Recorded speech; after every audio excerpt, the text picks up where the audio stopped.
Hello and welcome to a video on multistage amplifiers.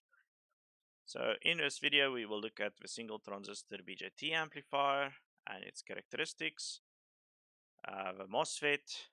Afterwards we will roughly compare the two um, components to one another to see when or give you an idea of the best one to choose. Then we will look at constructing various amplifier types, the makeup of operational amplifier, and then do some basically a loading factor calculation when we cascade to different amplifiers. Alright, so first up, if you want to cascade amplifiers or build multi-stage amplifiers, you need to know the properties of each and every amplifier configuration. Okay, so the common emitter amplifier has a medium to high input impedance depending on if you use bypass emitter or the split emitter configuration. So it will have a medium to high voltage gain, a high input impedance, and a high output impedance. So high in means it accepts a voltage, high out means it gives a current more freely. So it falls in the range of a transconductance amplifier. Okay, the common base amplifier has a very high voltage gain, a low input impedance, and a high output impedance. Low in, high out, current amplifier. Right, common collector of a voltage follower, although it doesn't have any gain, it is a perfect voltage amplifier. Its input impedance is medium for the BJT because we need to actually supply a base current through the input resistors, which influences our input impedance. So let's call that medium, and a low output impedance. So this is a voltage amplifier but more of a driver circuit. Right. So the common source amplifier, both configurations, voltage gains high and medium. Input impedance can be infinite or just high, depending if you use the gate as a pure input or actually place a resistor there. If you have a differential amplifier kind of setup, you don't need the biasing resistors, then you can have this as infinite, or if you bias it from a previous stage's voltage, you also don't need the bias resistor. So depending on how you connect this, it can be infinite or a high input impedance, and the output impedance for both configurations will be high. So transconductance, same as for BJT. The common gate amplifier has a very high voltage gain, a low input impedance, and a high output impedance, which is a current amplifier. The common drain or voltage follower, gain of 1, infinite or high input impedance. So this is superior to the common collector amplifier, low output impedance, and again it's just a driver circuit. So which one do we use? BJTs are current control devices. MOSFETs are voltage control devices. So depending on your environment, which one are you going to choose?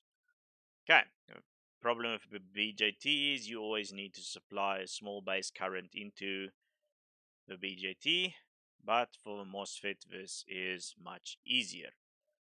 Analog and digital technology, BJTs are mostly used in analog. MOSFETs used in analog and digital. So for modern day, you will typically find MOSFETs in everything, since their construction are easier and their structure is smaller than our BJTs. So they are mostly used in ICs, and BJTs are less common in ICs these days. Switching speeds. BJTs is fast. MOSFETs can switch very fast. Frequency response.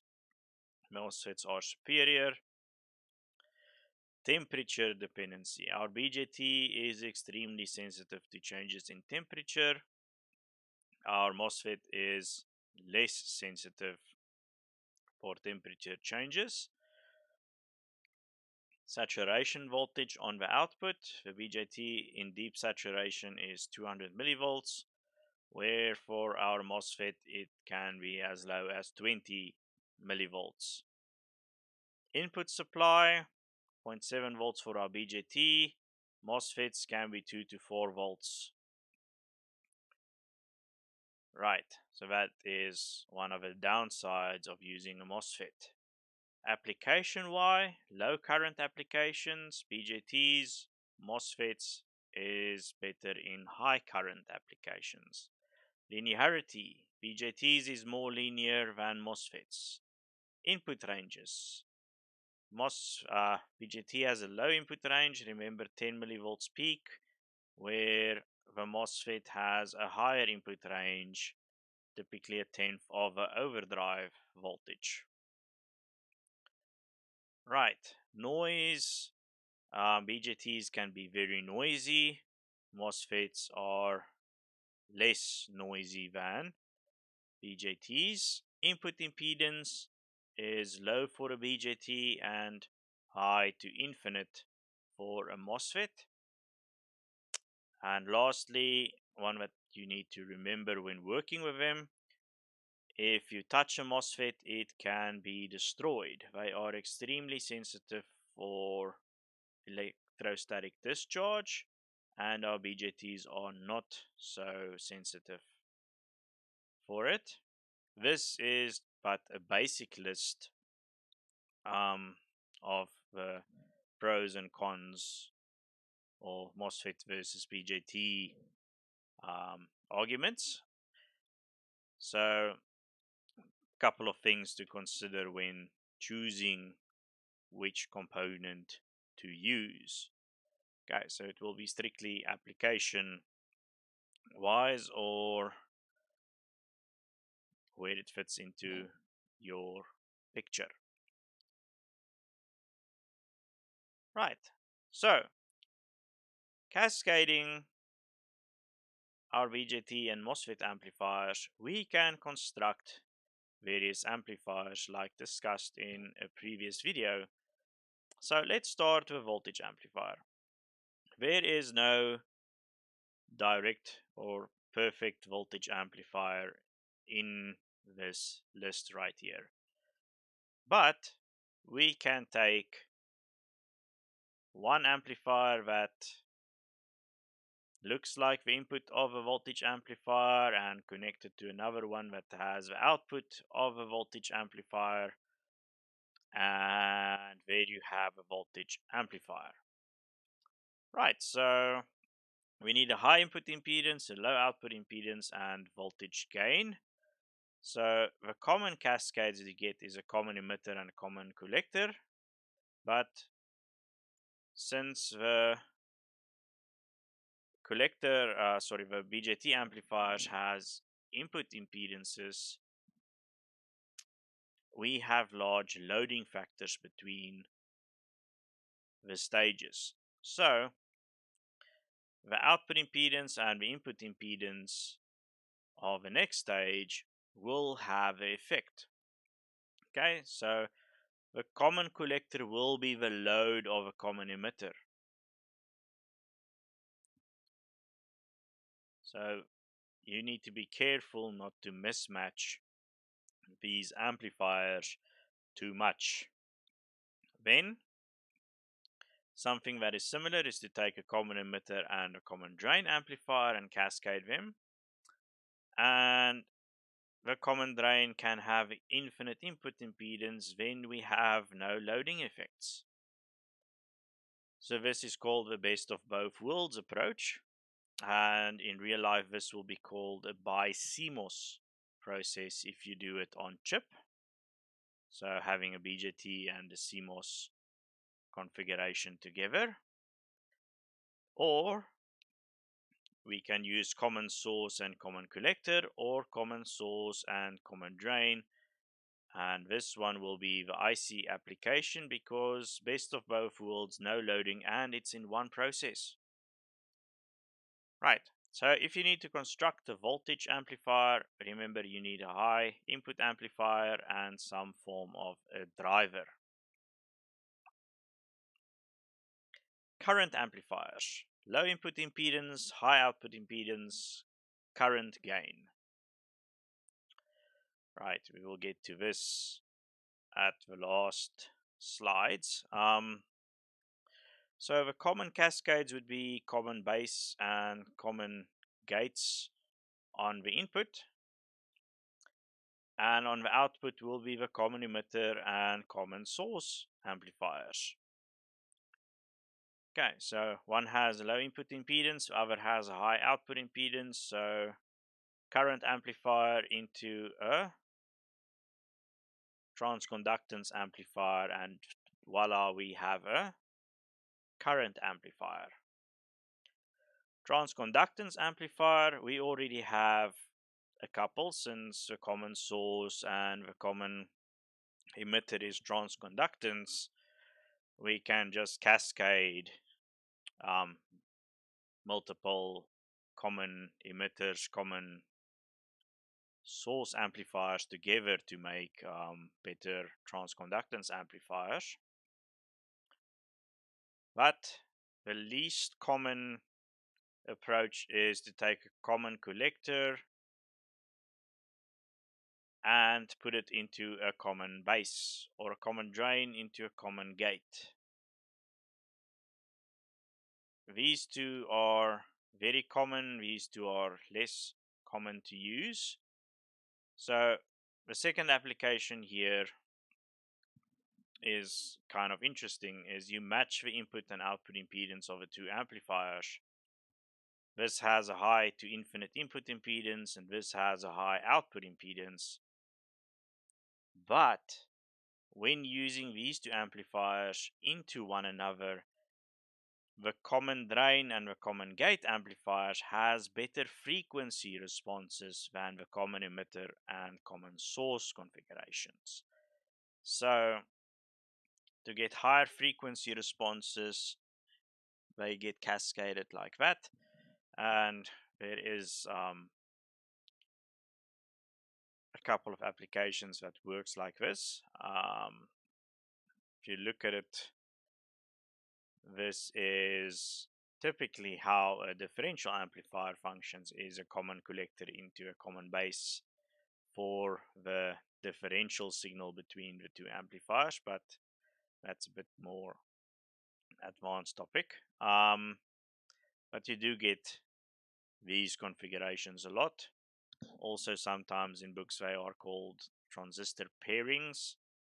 But yeah, common drain into common gate, and you have a transconductance amplifier. Right. Lastly, our current amplifier. So we need a low input impedance and a low output impedance. So this will be your common base, common collector configurations, or your common gate, common drain configuration. So low input amplifier and a driver circuit. Right. So that is the purpose of cascades, is to construct our different amplifiers and or to get higher gains out of them. The next one is a bit more obscure. We have not done the differential amplifier yet. One of the topics that will be tackled soon. But you need some form of a differential input to build a differential amplifier. So that is one amplifier that's going to get added to our arsenal at some point. And then from the differential stage, you can up the gain by adding another amplifier, and the output is just a driver. So differential, gain, driver circuit. So there are many ways to construct operational amplifiers. You even get transconductance differential amplifiers. The list goes on. So having the differential input just gives you that extra voltage um, voltage input that you need. So the important thing to realize is when you want to do multi-stage amplifiers is you need to know all your amplifiers.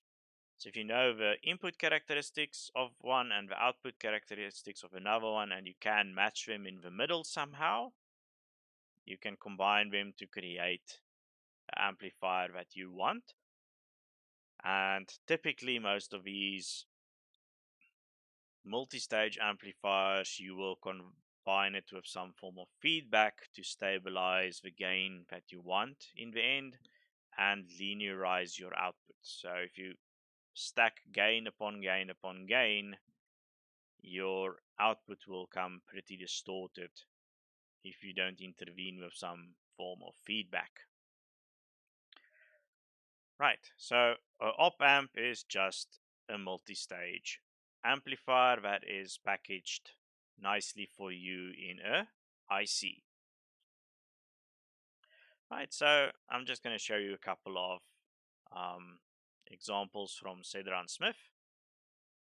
So an op amp will typically be a differential amplifier with just a two-stage, and right here the output is up top, so this is a common source amplifier. So we have a differential and a common source amplifier. So technically this is a two-stage CMOS op amp with a high output impedance. This is a transconductance op amp. Voltage in, current out, high output impedance. If you want to make it a voltage op amp, differential input stage, common emitter stage, common collector stage, high input impedance, low output impedance, and you have your nice op amp.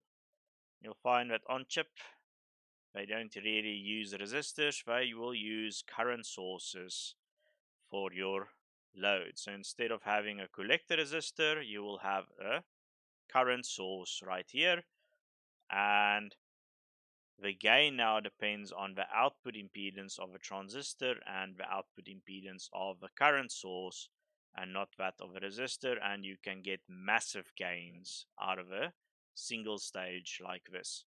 Because op amps, you will find that they have gains of 120 dBs and upwards.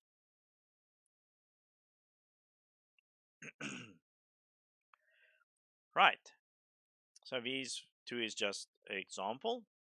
So a common question that you can get other than knowing your op amp configurations and whatnot is what will happen if I cascade a common emitter amplifier with a common collector amplifier. And you can design for the specifications of each, or you can have measured the specifications of the two before combining them. And now the question is, what will the input impedance be and the total gain of this amplifier, and what will happen if we connect some form of input and output loading. Now this can be asked for any kind of amplifier, so common voltage amplifier, current amplifier, transconductance, transresistance. Clearly the common emitter, common collector configuration here is a voltage amplifier. So what will happen if we combine these two?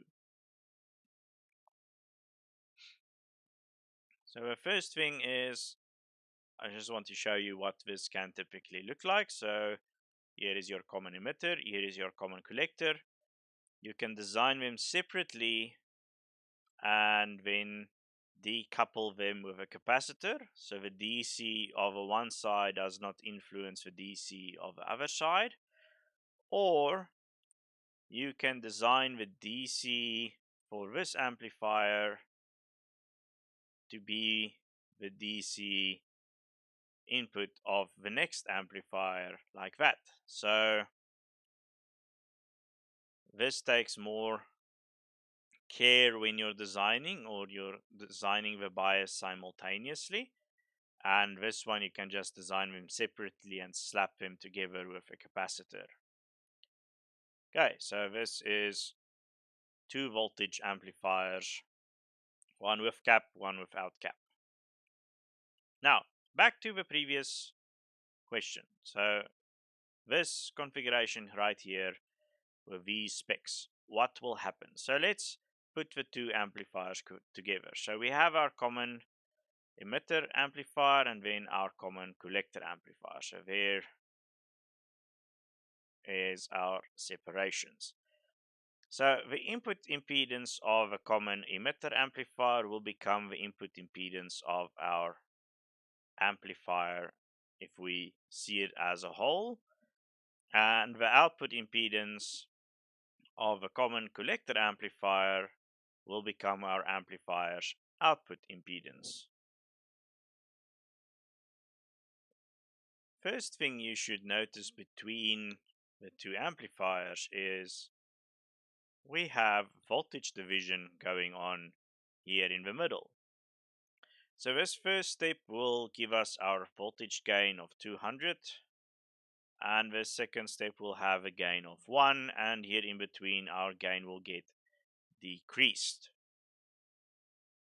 Okay, so we have to calculate something called the loading factor. So LF12 is the loading factor between amplifier 1 and amplifier 2. If you have multiple cascades, you're going to have to calculate the loading factor between every stage. So then you will have LF12, LF23, LF34, and so on and so forth. Right. So since the connection between these amplifiers, the common emitter, we will typically define the output as a voltage amplifier in any case, we can do it with voltage division. So the input of a second amplifier over the combination of the two will give us our loading factor, and we will have a 65% loss in gain between these two amplifiers, right? And that is because the common emitter's output is very high. We have great losses, and with our common collector amplifier, its input impedance is usually quite low.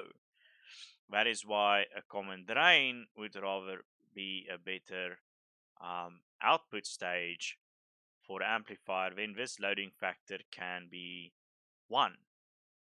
Okay, then you will preserve the full gain of the first amplifier. So now this 0.353 will be worked into our total gain. So if we want to know the gain from input to output of this amplifier, we just multiply the gain of the two amplifiers and the loading factor. So 200 multiplied by 1 multiplied by 0.353 give us a gain of minus 70.6 volts per volts. That is a huge knock in the gain. But the upsides is when we add a small load, we will not lose all our gain immediately. If we would use just the common emitter amplifier with a 350 ohm load resistor and a 1.2 kilo ohm right here, your gain will be in the range of 2 volts per volts. So rather than taking that kind of knock, we can just do the combination. Okay, so now our total amplifier specs, minus 70.6 volts per volts, and there is our input and output impedance. So now we can do the normal total gain calculation like we did for voltage amplifiers. So AVT that we calculated, and now just for normal input and output loading, and we'll find with the loads that we added, we have minus 61.2 volts per volts. So this is one of the very typical questions that you can get with multi-stage amplifiers. Other questions is usually the simultaneous bias of components. You already need to know all your amplifier types before attempting multi-stage. In any case, and the one thing that gets added is now you can build different amplifiers like the voltage, the current, transconductance, and transresistance amplifiers. So here I have given 4 different single stage amplifiers and given some combinations of them. You can calculate this on your own and see if you understand the loading factors and whatnot. I have included a slide on that as well. So for the common emitter, common drain configuration, we have a loading factor of 1, and the common gate, common drain, a loading factor of 1. And for our common gate, common emitter, and common collector, common gate amplifiers, we have bad loading factors, I can put it that way. But for all of these, we get our gain in volts per volt. So the common emitter, common drain, with a loading factor of 1, we get a gain of 200. Common gate, common emitter, since both of them has large voltage gains, the final gain is 7,890 roughly. This is with the loading factor included. Common collector, common gate 75, common gate, common drain 150. Okay, so these are different amplifier types. So voltage, current, transconductance, transresistance. So each of these amplifiers took on the impedance, input and output of the amplifiers they were built out of. And now for the fun part. We can convert these amplifiers to actually represent the gain that we worked out for them. Okay, so to take our voltage gain and make it a current amplifier, we need to multiply by our input impedance and divide by our output impedance. Okay, so this is our current gain without loading effects. So if we take this 7,890 and multiply it by 50 ohms and divide it by 22 kilo ohms, we get 17.94 amps per amps. Now this is without any loading. This will decrease quite quickly when you start to add loads to them. So this is when the output is shorted and the input has a very, very low impedance. Right. Getting the gain of a transconductance amplifier, you need to divide by the output impedance. So 75 divided by this 56 kilo ohms, we get 1.34 milliamperes per volt. Transresistance amplifier, we need to multiply with the input resistor to convert it to transresistance, and that will give you 7.5 volts per milliampere. Okay, so basically 7,500 volts per amp. Right, and that is how you can do the conversions to the amplifier type that you construct. And that is it for multi-stage amplifiers. Thank you for watching.